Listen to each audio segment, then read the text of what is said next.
प्रकाश जी, मेरा सवाल आपसे ये, जब बात हो रही क्या जानबूझकर बहुत से चेहरों को पीछे रखा गया?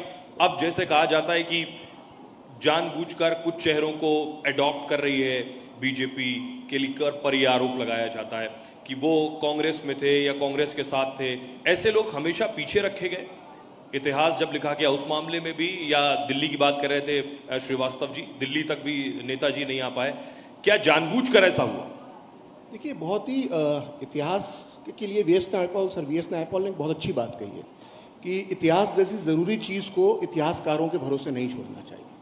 और ये हमारे देश का दुर्भाग्य है कि हमने अपने इतिहास को इतिहासकारों के भरोसे छोड़ दिया। यहाँ दो सज्जन बैठे हुए हैं, जनरल बख्शी हैं, प्रोफेसर कपिल कुमार हैं, नेताजी पे इन्होंने बहुत काम किया है।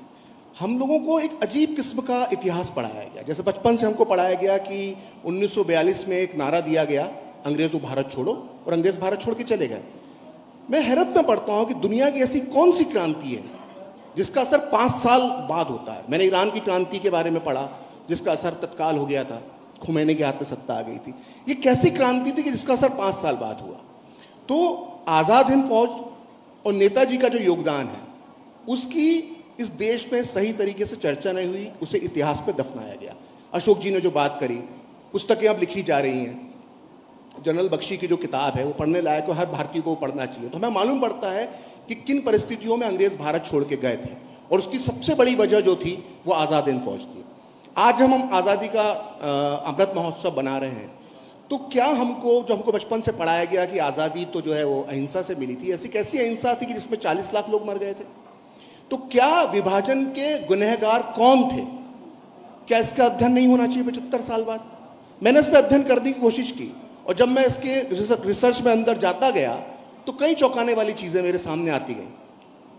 जब हम अपने जो हमें पढ़ाया गया, जब हम उसकी बात करते हैं तो उसमें हमें यही पढ़ाया गया कि गांधी ने हमेशा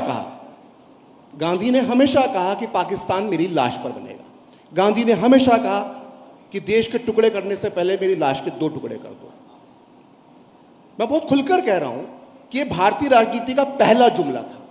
आज जो जुमला चलता है ना, जुमलेबाजी एक बड़ा पॉलिटिकल टर्मिनोलॉजी में यूज होता है, तो भारतीय राजनीति का पहला जुमला यह था कि पाकिस्तान मेरी लाश पर बनेगा।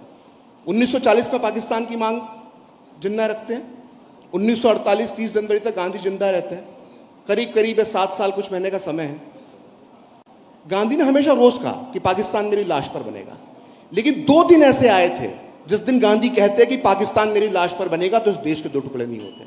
पहला दिन था 3 जून, जब माउंटबेटन बाकी नेताओं के साथ बैठे और विभाजन की घोषणा हो गई, और दूसरा था 14-15 जून, जिस दिन अखिल भारतीय कांग्रेस कमेटी की बैठक हुई, उसमें विभाजन का प्रस्ताव पारित हुआ।